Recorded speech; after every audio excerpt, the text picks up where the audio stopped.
글로벌 외신센터입니다. 말씀 주셨던 세 가지 내용들 위주로 오늘도 김민아 캐스터와 함께 체크해 보겠습니다. 안녕하세요. 안녕하세요. 네, 첫 번째 소식부터 좀 볼게요. 경제 지표 관련 소식인데 이 미국 쪽에서는 소비에 대한 지표들이 또 상당히 중요하잖아요. 이 소비자 신뢰 지수가 또 하락으로 전환이 됐다고 하네요. 어떤 수치일까요? 네, CNN 보도 내용입니다. Consumer confidence fell in October as inflation takes a toll. 네, 이번에 소비자 신뢰 지수 어떻게 나왔는지 자세한 수치부터 함께 살펴보겠습니다. 미국에서 인플레이션 우려가 커지면서 소비자 신뢰도가 석 달 만에 하락했습니다. 미국의 컨퍼런스 보드는 10월의 소비자 신뢰 지수가 9월 수정치인 107.8과 전문가 예상치 106.3보다 낮은 102.5를 기록했다고 발표했는데요. 이 소비자 신뢰 지수는 100을 기준으로 100을 넘을수록 소비자들이 경제 전망을 낙관한다는 의미를 갖고 있습니다. 코로나19 이전인 2020년 2월의 소비자 신뢰 지수를 살펴보면 그때 당시에는 132.6을 기록을 했는데요. 그때와 비교했을 때 지금 상당히 많이 위축됐다고 볼 수 있습니다.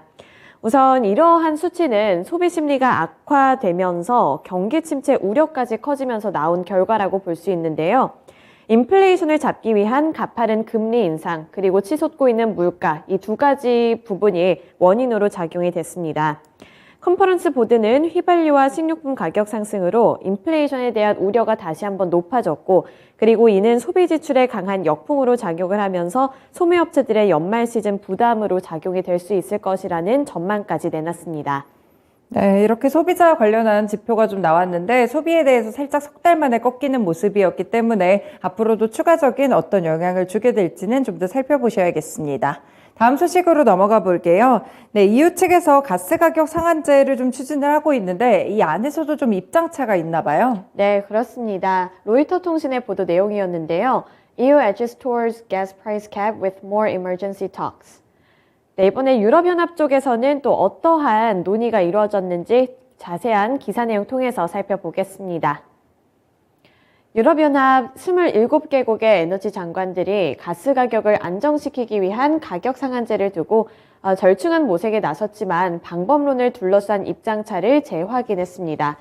EU의 의장국이자 체코의 산업장관인 요세프 시켈라는 이른바 변동가격 상한제 도입과 관련해 회원국 사이에서 광범위한 지지가 있었다고 밝혔는데요. 하지만 이 EU 집행위원회가 제안한 유럽 가스 가격 벤치마크인 네덜란드 TTF 선물 시장의 상한제를 일시적으로 도입을 하는 방식을 두고는 여기에서 시각차가 발생했다고 덧붙였습니다. 따라서 내달 24일 긴급회의를 다시 한번 소집할 예정이라고도 밝혔는데요. 이 가스 가격 상한제 도입 여부에 대한 결정을 사실상 한 달 더 미룬 셈이라고 볼 수 있습니다. 이날 회의는 지난 20일에서 21일 동안에 EU 정상회의에서 회원국들이 합의했던 이 에너지난 대책을 구체화하는 방안을 조금 더 토론하기 위해서 마련된 자리였는데요. 당시 정상회의를 봤을 때는 천연가스 선물 가격에 대해 한시적으로 변동폭을 설정하는 방안을 비롯해서 발전용 가스 가격 상한제 등에 대해 구체적인 내용을 결정해달라고 촉구한 바 있습니다.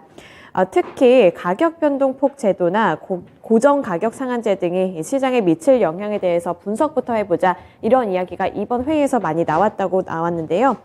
이는 어쨌든 이 상한제 도입을 전제로 한 것이기 때문에 아예 의미가 없다고 볼 수는 없었습니다. 이전보다는 다소 진전된 결과라는 평가가 나오고 있고요.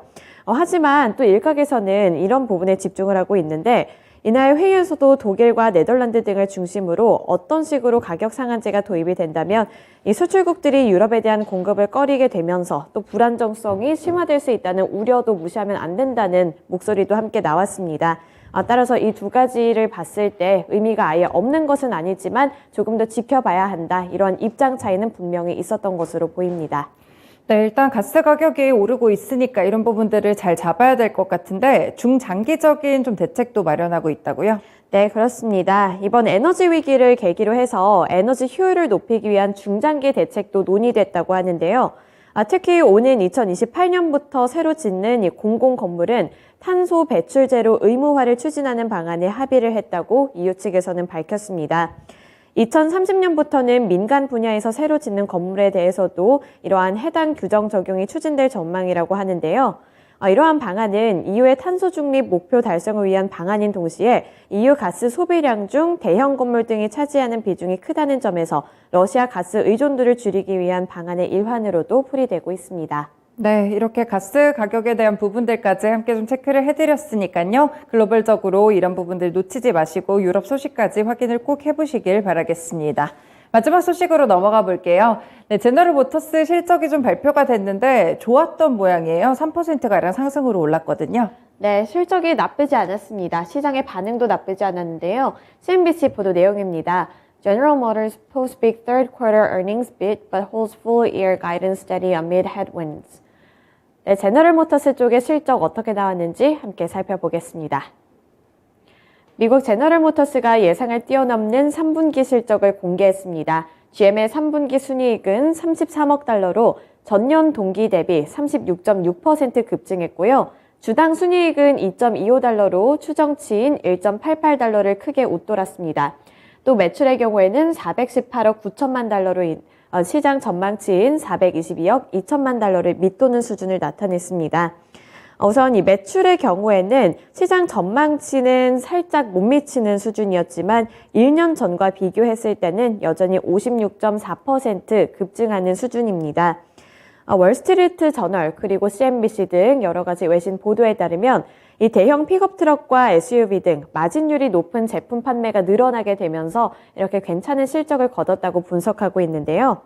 이와 함께 지난해부터 제너럴 모터스를 비롯한 자동차 업계를 좀 전반적으로 봤을 때 반도체 부품난 등 이런 공급망 문제가 많이 괴롭혔었는데 이러한 부분에서 개선세가 나타나게 되면서 좀 긍정적인 영향이 미쳐졌다 이렇게 보고 있습니다.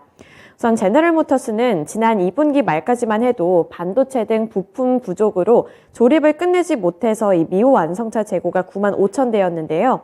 하지만 3분기에는 이 해당 차량들을 대부분 완성을 했고 또 출하한 것으로 보입니다. 여기 3분기 제너럴 모터스는 북미에서 전년 동기보다 73% 급증한 65만 1000대의 자동차를 생산한 것으로 추정이 됐는데 작년 같은 경우에는 반도체 부족 사태가 절정이었던 때였습니다. 따라서 이번에 제너럴 모터스의 실적 자체를 보면 이제 반도체 부족난이 어느 정도 해소가 됐고 지금까지 미완성차가 어느 정도 출고가 되면서 긍정적인 영향을 미쳤다는 분석이 나오고 있어서요. 자동차 업계를 전반적으로 봤을 때도 이제는 반도체 공급난에서 어느 정도 숨통이 트이는 거 아닌가 이런 기대감까지 함께 작용이 되고 있습니다. 네, 제너럴 모터스 실적이 반도체 공급난 여파를 딛고 좀 후실적이 나왔습니다. 어떤 의미를 가지고 있을지 어닝 시즌인데 이렇게 실적이 발표되는 기업들 위주로도 자세하게 앞으로도 체크를 해드리겠습니다. 세 가지 소식들 김민아 캐스터와 함께 봤습니다. 고맙습니다. 지금까지 글로벌 외신센터였습니다.